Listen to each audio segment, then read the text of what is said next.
is Trump's at least, I've lost count, but I'm being conservative, at least 20th consecutive win at the Supreme Court. He's at least 20-0, might be 21, could be 22. By my rough count, he's 20-0 at the Supreme Court. A Canadian-born federal judge tried to order him to spend billions of dollars against his will.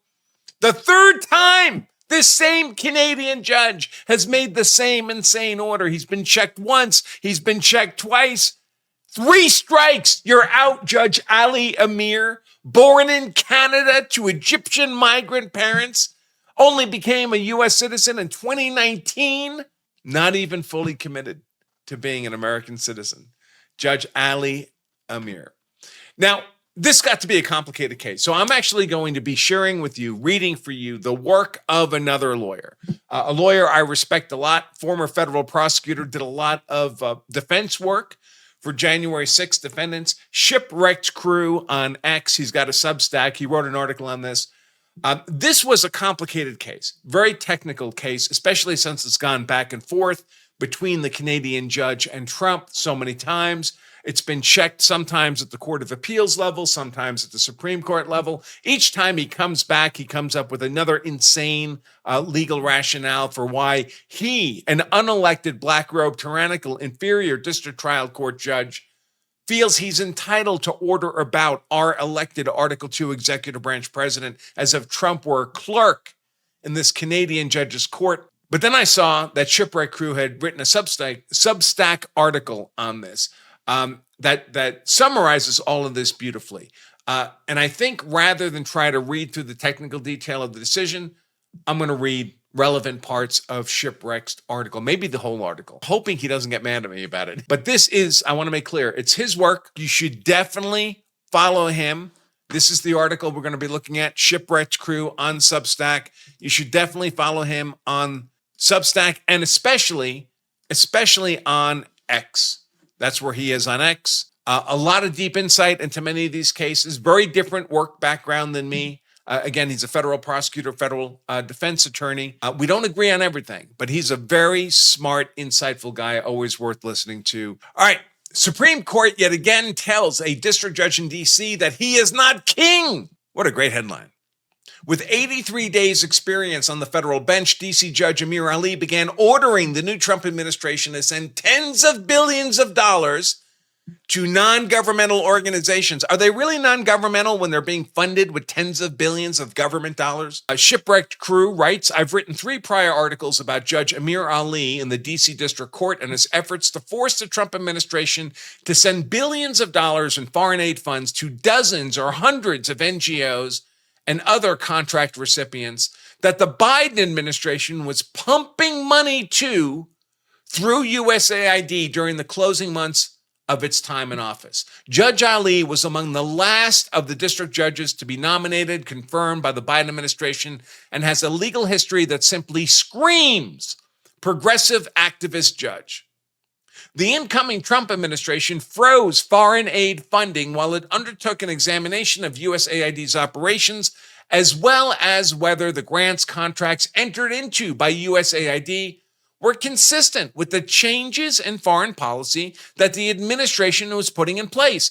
Keep in mind, folks, this is how the American citizen, the American body politic, avoids living in tyranny by keeping its government answerable to its political will. We get to change our politicians. We get to elect congressmen every 2 years, senators every 6, presidents every 4. If we don't like what the current presidential administration is doing, we get to fire them and hire a replacement with different policies. By hiring Trump, by electing President Trump, our Article 2 executive branch president, we are making a political statement that we were unhappy with the foreign policy of the Biden administration. We wanted a different foreign policy. This is not Trump's foreign policy, cutting off this money to USAID, cutting off billions of dollars flowing to foreigners, many of whom are antagonistic to the national interest of our nation. This is not Trump's policy. This is our policy reflected in our election of Trump.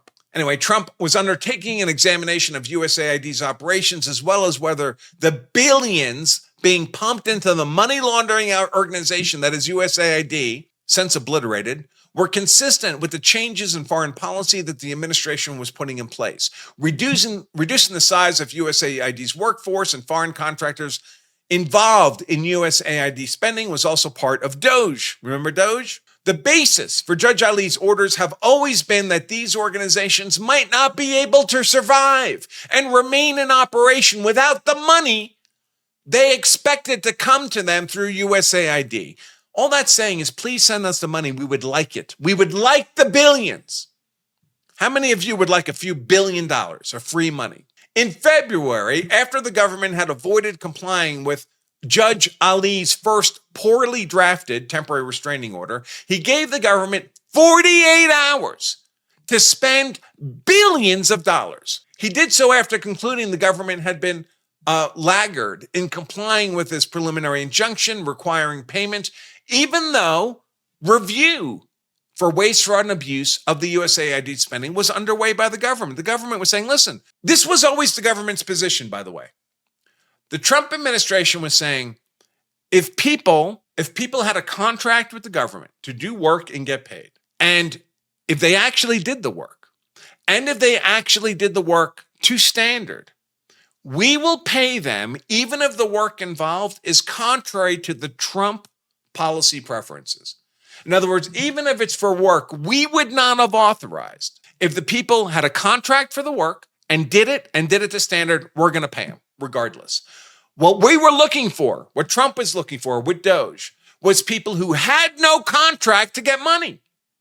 Or if they had a contract, they never did the work. Or if they did the work, they did it in such shoddy a manner that it was not to standard, and they were not entitled to get paid. Those people were not going to get money. That's all. They were looking for waste, fraud, and abuse. And by the way, Trump ended up paying out billions of dollars on that basis.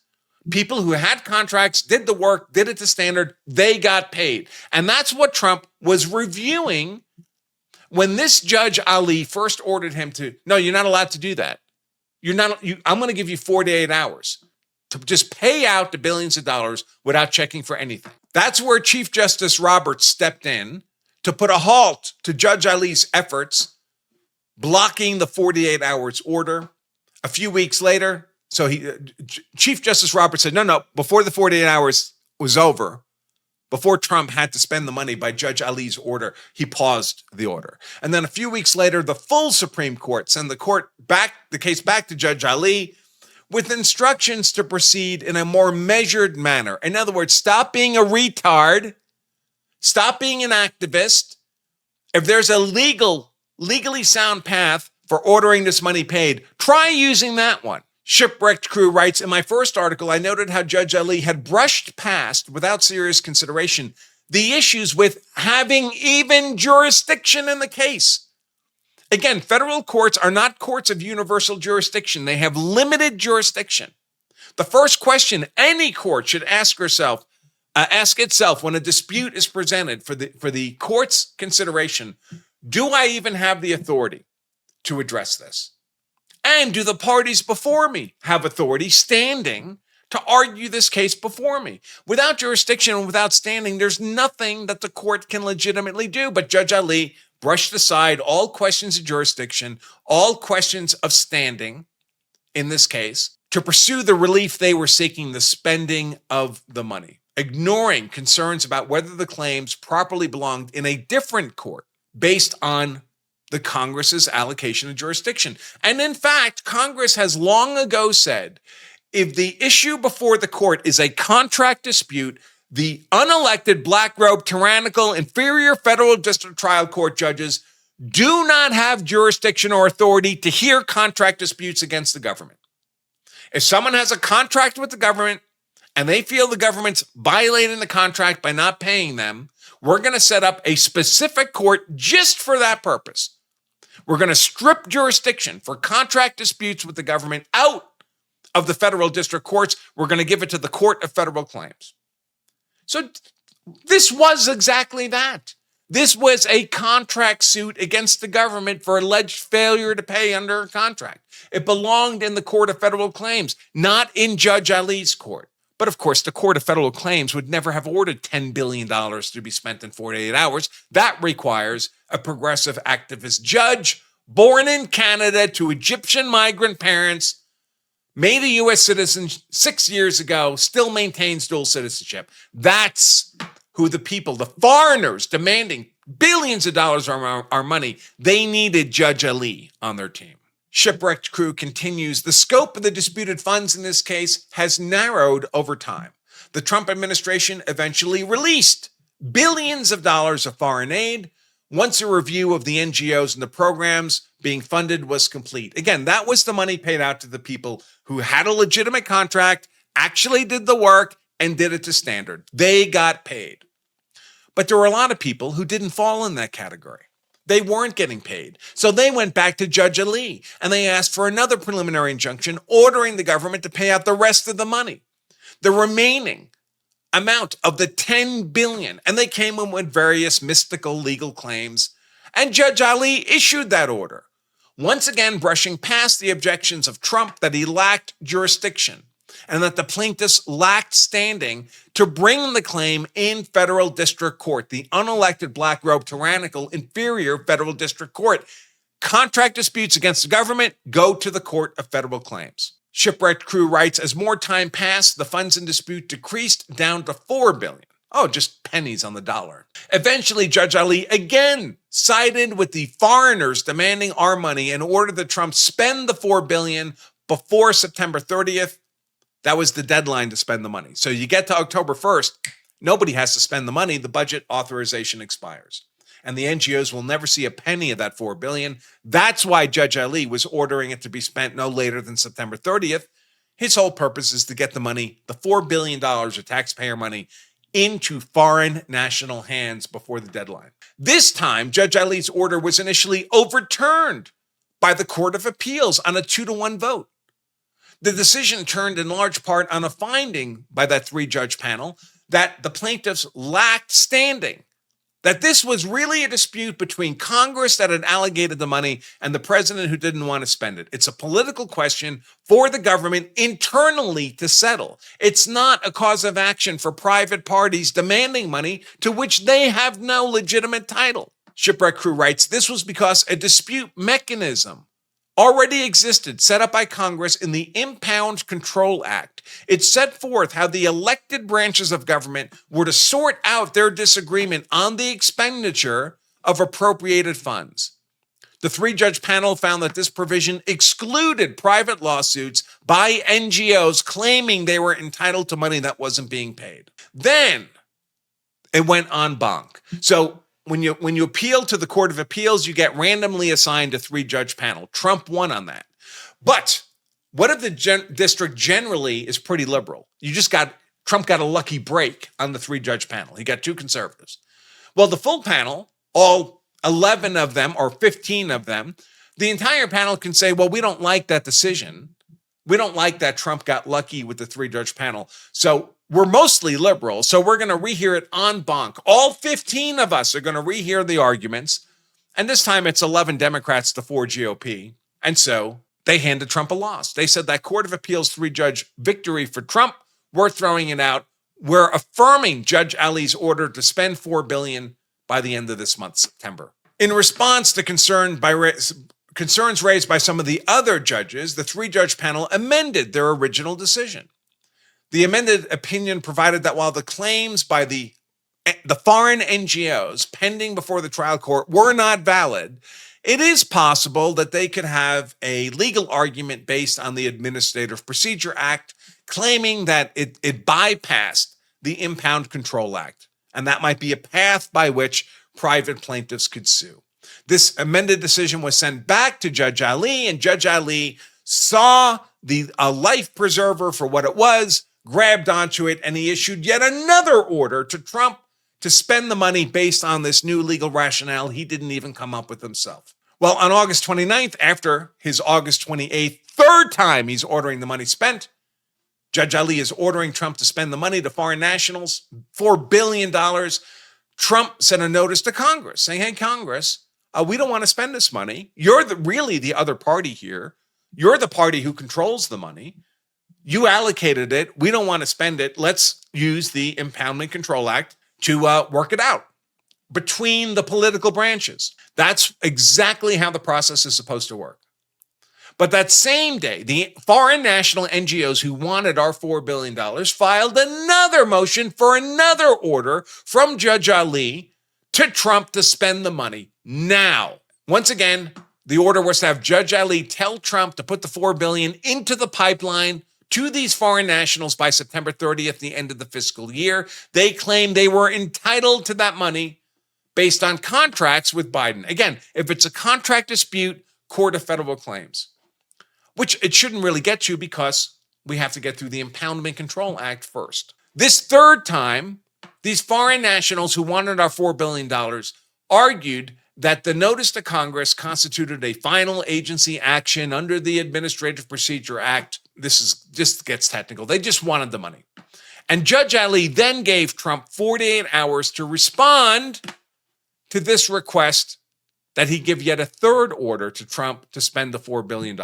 On September 3rd, 48 hours after Trump opposed the order, Judge Ali nevertheless issued a 43-page opinion granting the order to spend the $4 billion to the foreign nationals despite Trump's objections. He claimed he found with little actual analysis that the foreign nationals had standing to sue, that he had jurisdiction as a court, that the foreign nationals were likely to succeed on the merits, to the money, their claims to the money, blah, blah, blah. So he ordered Trump to spend the remaining $4 billion to the foreign national NGOs. The third time he had ordered such a thing since February 13th. Every other time he's been rejected, either by the Court of Appeals or by the Supreme Court. But now he's got a third crazy legal theory that he thinks he's entitled to order Trump to spend $4 billion to foreign nationals, shipwreck crew rights. Shocking, I know. Third time's a charm. Thankfully, third time is a strikeout. Judge Ali and the Court of Appeals denied motions to pause the order while it was being appealed. The three-judge panel of the Court of Appeals that denied the pause was a different three-judge panel that reversed Judge Ali earlier. That's very unusual. Normally, once a three-judge panel is assigned to a case, it remains assigned to the case because they're most familiar with the case. And you'd have the most consistent decision-making going through the case. But, of course, the district being largely liberal, they didn't like that favorable three-judge panel for Trump, so they changed it. On September 8th, the Trump administration went to the Supreme Court, said, hey, help us out with this Canadian-born lunatic of a Judge Ali. On September 9th, Chief Justice Roberts granted a pause of Judge Ali's order. And this past Friday, September 26th, by a 6-3 vote, along the usual ideological lines, the Supreme Court granted Trump's request to freeze Judge Ali's order. And this will last through the end of the month, meaning the money will now never have to be paid.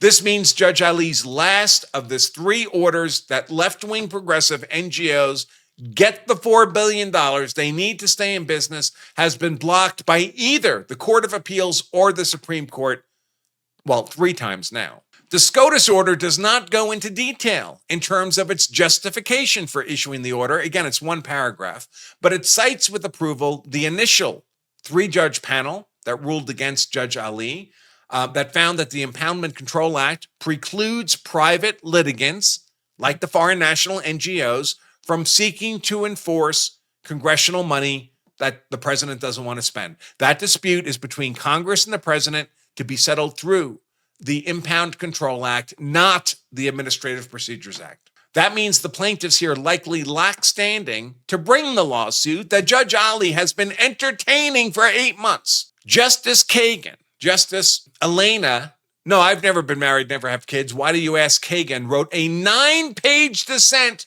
to a 1-paragraph order. What's noteworthy about the dissent is the degree to which she criticizes the majority for its haste in resolving a novel dispute over the power of the executive to refuse to spend money appropriated by Congress. And it's such a false argument. This is not the first time that a president has declined to spend money allocated by Congress. Grant did it after the Civil War. Nixon did it. Jimmy Carter did it.